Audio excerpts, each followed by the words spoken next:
When they say that South Africa is a movie, they are not lying. Life in this country is just that unpredictable and unexpected.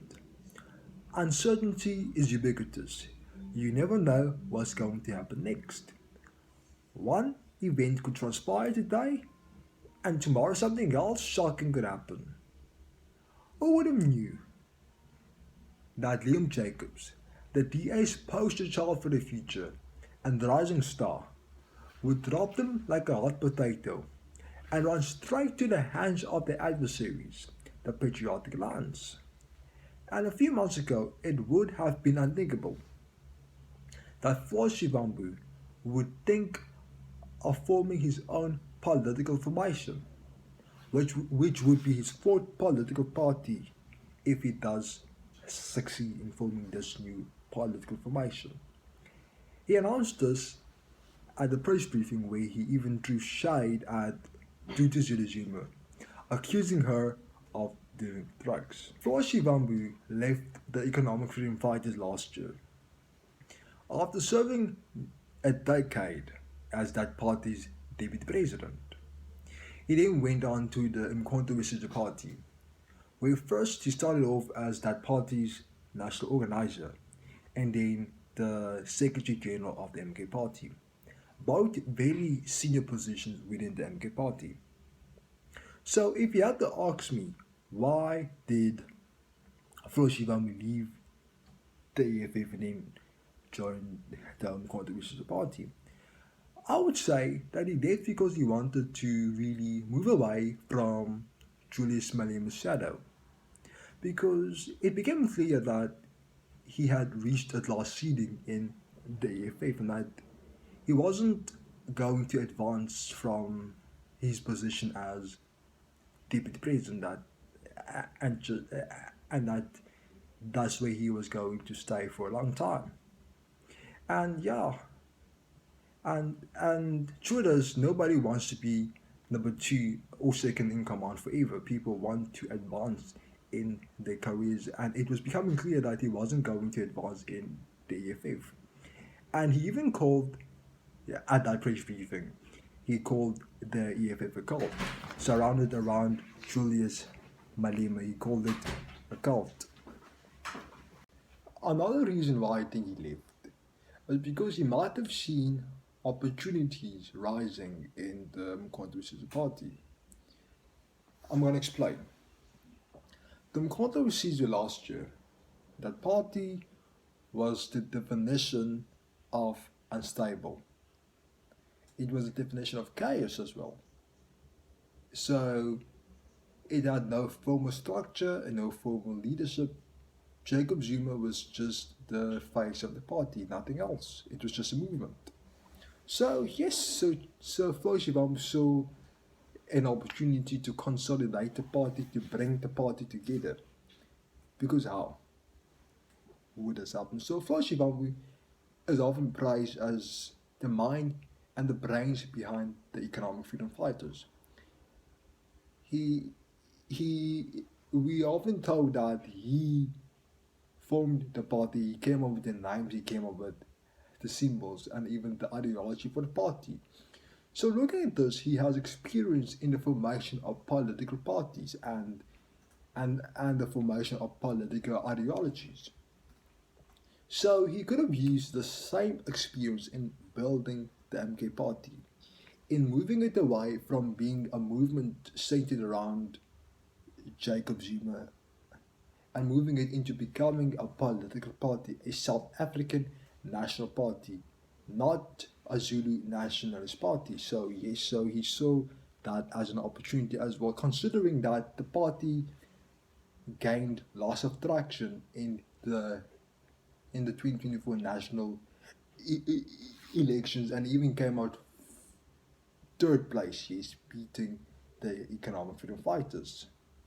Not long after he joined the the the organization, problems arise. So we saw factionalism, yes, between the original people who were there. I'm going to call them the originalists, the, the original Zulu nationalists, and then a new rising faction of people that Floyd Shivambu was not bringing in from the EFF, his comrades he was bringing in from the EFF. So the originalists saw this as a threat, saw this as a threat, and this is when we saw factionalism in the MK party for the first time.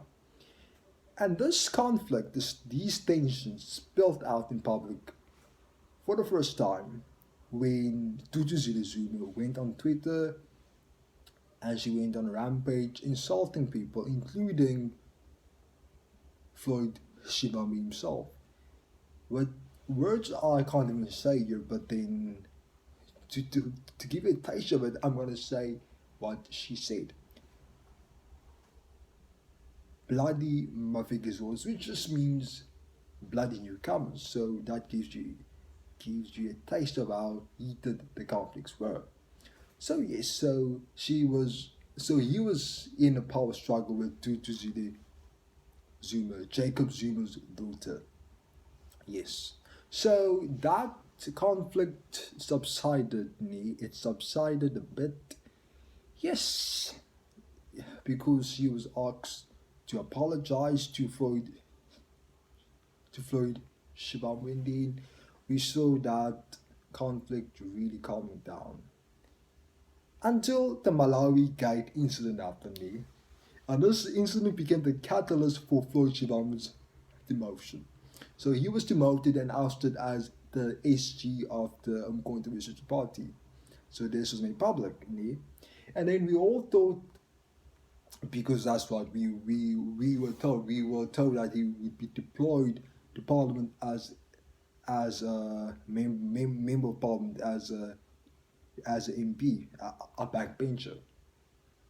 So we started questioning this when a list of potential MK parliamentarians came out, and Floyd Shivambu wasn't there. And we asked, what if he's not there? And we were told that maybe, and we were told that the list is temporary and was subject to change. And eventually we found out that he wasn't even in that list to begin with.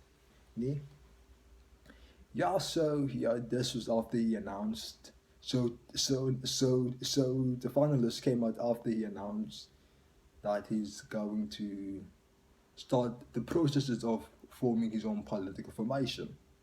Yes. And then came the long-awaited day of the formation of a new political party. Except it wasn't the announcement of a new party, but instead he was announcing the consultation period, the formalities which would take place before the formation of the party, questions which would be posed to South Africans, asking us whether we want a new political party or not. But yes, that is an important question, a question that we want to ask here at Politics. Do you think that South Africa needs a new political party, considering that we have so many parties now? Last year, in the national elections, we had a record number of parties contesting, and after the election, our parliament, our National Assembly, now has a record number of parties being represented in parliament. With that taken into consideration, do you think we need a party, a new party, that will be added in this big pool of parties that we have already? Yes. Not only did he announce that, but also he announced that he graduated from the University of Jacob Zuma, where he learned more in 6 months than he learned in the 10 years that he was in the EFF. Wow. I've never seen him so weak, to be honest. I've never seen Floyd Shivambu so weak and so battered. It was really telling. And also, I don't think the solution to fix his political career or to get it back on track is to form a new political party. Because part of being great in politics is understanding that voters like consistency and they hate inconsistencies. So Voters seeing him jumping from party to party is signifying inconsistencies. And so voters will not trust him. They won't trust him because he's telling people one day that this party is a party to go, and then the other day he's saying that this party is not right. So he himself is not sure of which party is right for South Africa. So why should voters listen to him? And also because he offers nothing new. He offers the same socialism bullshit that he offered in the previous parties that he was part of. He will offer nothing new but the same socialism bullshit. I would have understood if he now offers something new. He says that he understands that his own ideology is flawed. It's not even flawed, it's just bullshit. But then he's not doing that. He's just advancing this socialism agenda, this Pan-African agenda that he has been advancing in the EFF and the ANC Youth League. So I don't think that he should even be in politics. He should just leave politics because it's clear that politics is not for him. That politics is beyond him. He's good behind the scenes, but in the forefront, he has proven inconsistent and also proven and not the right person to represent the people of South Africa. Yeah. If you like this analysis and would like to get more of our content, please like the video and consider subscribing to our channel because we are planning on growing our subscriber base to 1,000 by the end of the year. Please share our videos so more people can get our analysis and learn more about South African politics. Remember to stay sharp, stay away, stay awake. Thank you.